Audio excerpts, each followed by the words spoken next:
Hello and welcome back again to another episode of This Week in Christian History. And this, our episode of August 25th of this week, we will be focusing on August the 28th, 1953, which was the beginning of the Campus Crusade for Christ. And since that period of time, man, oh man, have a lot of things happened and things grown since that took place with Bill Bright, an Oklahoma native who had the vision, and we'll hear more about that vision. We're pleased to have as our guest today the chairman of the board of Campus Crusade, Barry Cannada.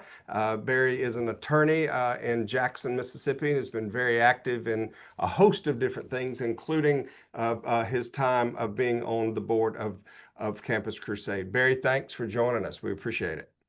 Glad to be here. Absolutely. So give us some background just first on Bill and Vonette Bright. I mean, who were they? Why did they care? What were they involved in? And what was really the motivation behind all that?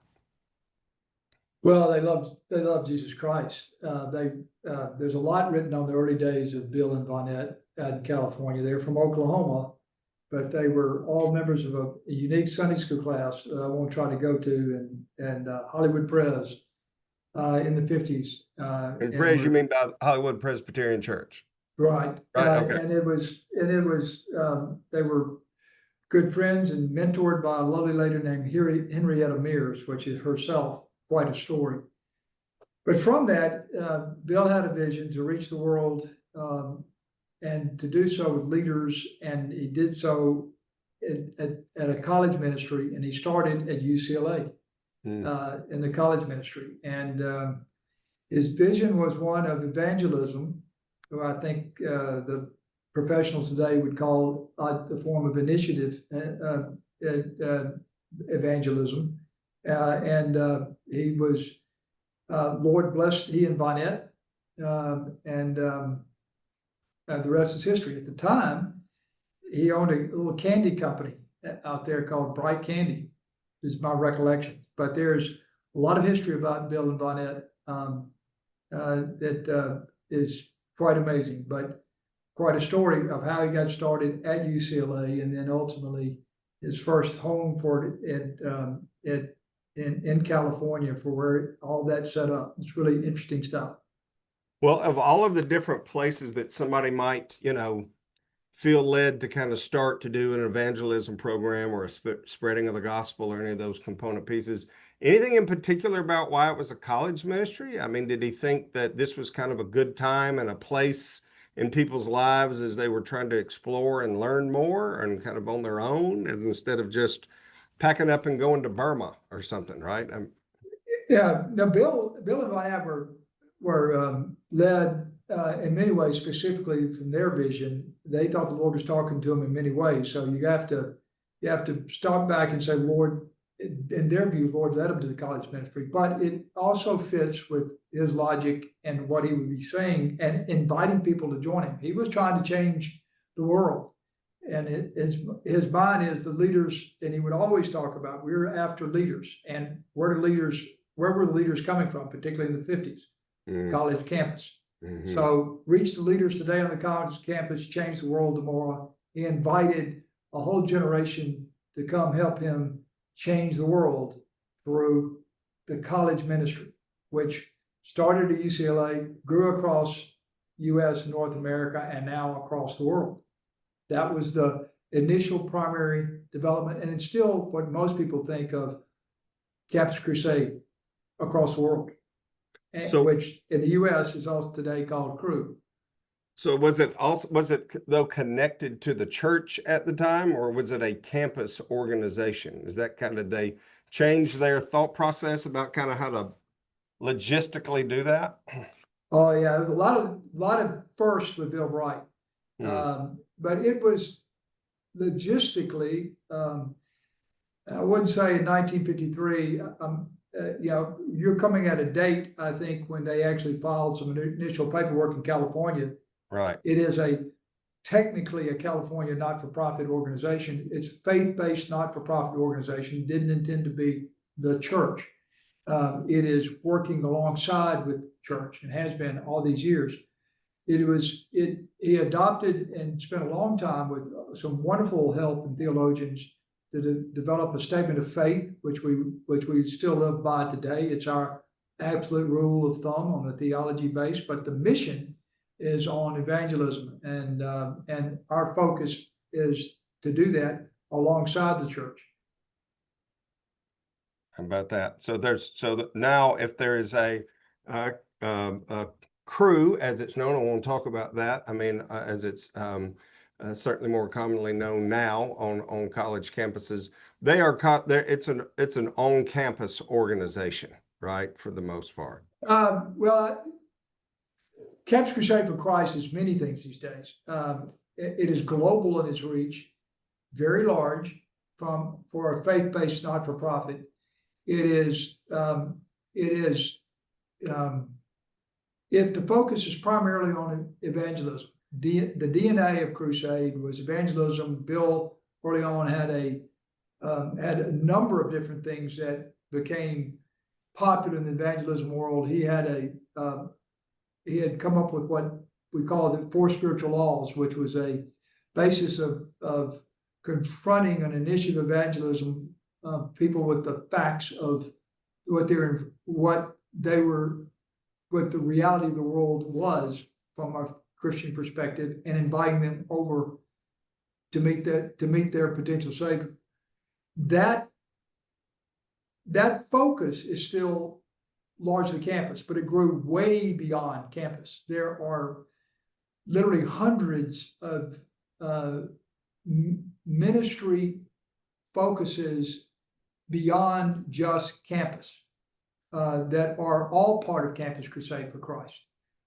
There are many affiliates of Campus Crusade for Christ throughout the world in many different genres, in many different applications, and many different marks, but all make up Campus Crusade for Christ. So while the campus ministry is still the original and large part of our movement spanned many other ministries in addition to that, but still the core DNA of us is initiative evangelism. Well, tell us what some of those things are, an example or two of some of the type of international organizations or affiliates or other that maybe people might not be familiar with. Well, we'll stay with US for a little bit, or just North America maybe.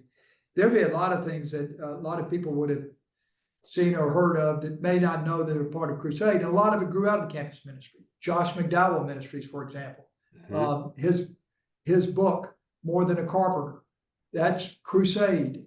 It's been translated, I think, other than the Bible, in more languages than any other book. It's an apologetics book. Josh was a wonderful apologetic.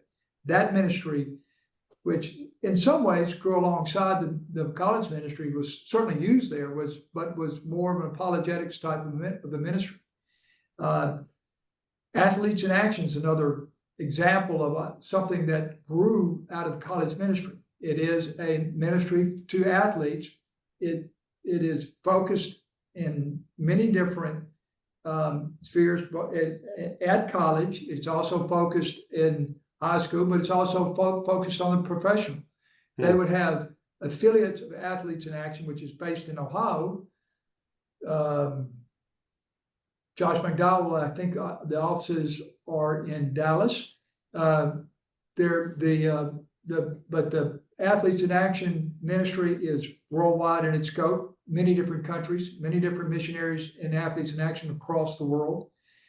From, I'll call it primary, secondary, and professional ranks. From that, there's a Family Life Ministries, which you may have used to be based in Little Rock, now has been moved to our headquarters in Orlando.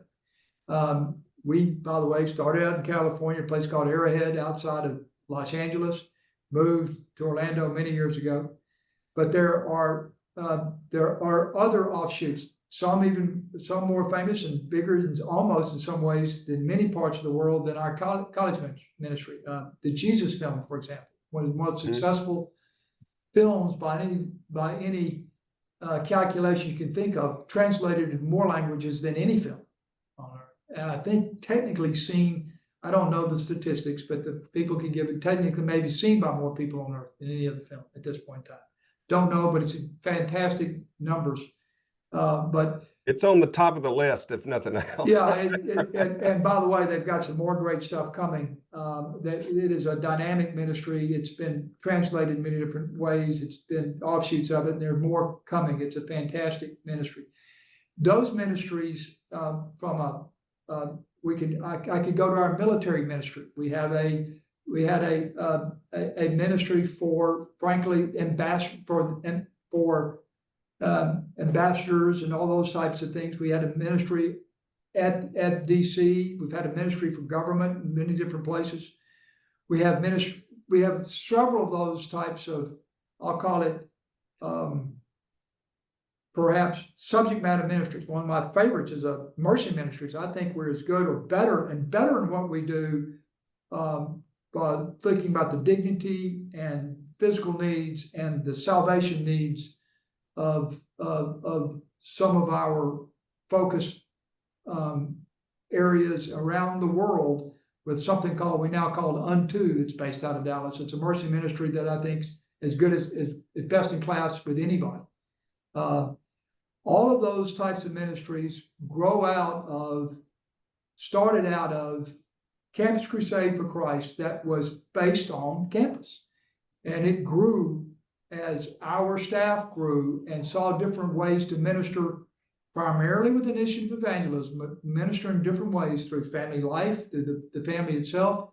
All of those things are a part of our DNA. It gets back to, I would say, the 4 spiritual laws and Bill's desire to change the world and fulfill the Great Commission in his lifetime was where he started going with it. And he and Vonette generated a army of people that have come through that are in Crusade. I was just at one of our periodic every 2 to 3 year meetings of just the U.S. staff, which is many thousand, and we had a legacy conference. It was everybody at over 60, and most of them have been there 30, 40 years, and there was close to 1,000 of those. Wow. That were just there for the legacy conference in Milwaukee. And we were talking about the old days. And in fact, one of active staff that's still there is actually in his 90s, and still actively out there working. And I'm not sure, he may still be on a campus, associated somewhere with the campus. But long story short, the alumni from the staff and the staff itself are thousands and thousands and thousands of folks that have been inspired by his vision of initiative evangelism in many different ministries. Wow, fantastic. Hey, we're enjoying our conversation with Barry Cannada, who is the chairman of the board of Campus Crusade, I guess, International, and a host of different other things at the same time. We're enjoying that conversation. So how did, at some point in time, kind of who came along, Bill and Vonette, to really say, hey, we got to manage this thing in a bigger, better way, or a more thing, I mean, it's got to go from, vision is obviously incredibly important, but at the end of the day, the trains have got to run on time, right? I mean, things. That's right. That's right. So Bill had many, in the early days, he had many great, now some primarily saints that have left us along with Bill, just some incredible people. And yeah, you'll have to excuse me. I've got a little age problem times with my memory on names as well. But we had a number of people, if you think about the Jesus film and where that went, and some of the explosion in the early days, we had huge meetings. I think of one that I actually attended as a senior in high school in 1972 in Dallas, and the Cotton Bowl in Dallas, Texas, called Explo 72, where he and Billy Graham talked. We filled up 100,000 people in the Cotton Bowl that came there to explode on evangelism. That was organized by a guy named Paul Escherman, who was, I think, in his 20s, and we didn't have any money. And the board in those days, way before me, they were there when I got there in the early 90s. They were still there. The saints that had to swallow hard on whatever all those costs and the sort of drive of Bill Bright to put all that kind of stuff together is amazing. But Paul went on to form what is now Jesus Film. Steve Douglas was another one of them that Steve had was top of his class at his section at MIT. Was my recollection, and Judy's still alive, his wife, and I don't know, so she may get after me if I say this wrong, but my recollection came to the Lord through the crusade when he was getting his MBA from Harvard. And I know that he wrote his dissertation on the business of parachurch organization. Bill saw that, pulled him in. His genius lungs. Remember, Bill was a businessman before he became an evangelist, and with a seminary degree. But he pulled incredible talent like Steve Douglas in on the international stage. There was a wonderful guy out of my recollection. He came from Birmingham, Alabama. I knew he was from Alabama. Was at Vanderbilt. A guy named Bailey Marks. That as we started going out internationally, wonderful business person himself that was there in the early days, but Bailey and others helped him as he spread the word. And really, the last thing I know is we had affiliated staff in over 190 countries. That was the genius of some of that structure going out came from a guy named Bailey Marks. There are loads of those people that Lord brought to him in the 60s that stayed there in the 70s, 80s, 90s, right up until, frankly, their death. They died, all of them, with their boots on in the movement, and made for a proliferation of a huge army of soldiers in evangelism to try and fulfill the Great Commission, working with many other organizations. One of the great skills that Bill had, and Steve Douglas that followed him as the president for 20 years. And Steve Sellers after that, and now a new one, young one, in his 40s, David Robbins, who came up through the college ministry. But one of the great skill sets that they had was partnership, partnering not only with other faith-based not-for-profits like us. I think of the Navigators and InterVarsity and many others and many others, and it grew. And it still is growing. We partner with many of those and denominations around the world. We have infrastructure that many different mission organizations and church planners around the world use and provide free. We give our services out free. Anybody wants a Jesus film, you can have it. Use our tools. Bill's passion for the Great Commission just was instilled in the DNA of those leaders, and giving away whatever we're doing because it saved souls was the key. I remember this. I remember the early days when I came on the board in the early 90s. I was the youngest director by 35 years. Wow. By about. It was amazing. Those guys have been around a long time, and every now and then I'd ask a question. He would say, we're going to do this, and I'm thinking, do we have the money for this? And looking, even then, it was a sophisticated organization then, and I can remember Bill looking at me, the conversation was over with, and he would look at me and say, Barry, do you realize people are dying and they don't know Jesus? And I was like, okay, I got it. Whatever you say, Bill, we're going with. Every now and then I'd look to Bonnet, who was on the board with us, and I get saved by even asking the question if Bonnet would come in like a wife would say, those famous words, now Bill. If I heard her say that, I had some stick to lean on, but otherwise I was gone. But that passion exploded through that talent that the Lord brought, and the Lord has still brought amazing talent to that organization, very sophisticated organization, and some great, dedicated, wonderful saints administering a very sophisticated worldwide organization, primarily out of Orlando, but in cities all over North America and throughout the world. How about that? So when you see a chapter of a child or a neighbor or a grandchild, or somebody says, hey, I just went to a Cru meeting on campus, you can know that there's a heck of a lot more behind it all than in addition to what you're actually getting as far as a gospel message on campus, right? Yeah, absolutely. There's a lot to it. And yet we pride ourselves on our donors from our perspective of the percentage of what we spend on that talent versus the dollars going into the actual ministry itself. Mm-hmm. Something we watch very carefully, and something that the movement has been known for really doing it well. We look at we ask sort of our peer regulatory groups out there to look and see, and there's some great organizations now that we're members of that we apply to, that we show everything we've got. We audit everything every year.